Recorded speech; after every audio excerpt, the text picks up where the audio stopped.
погода. Метель.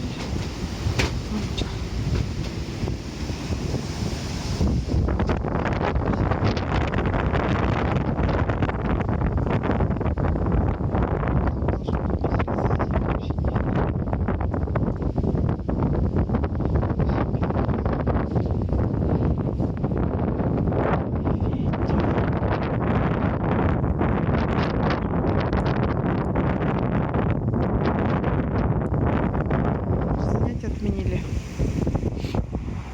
в школах. А всего -2.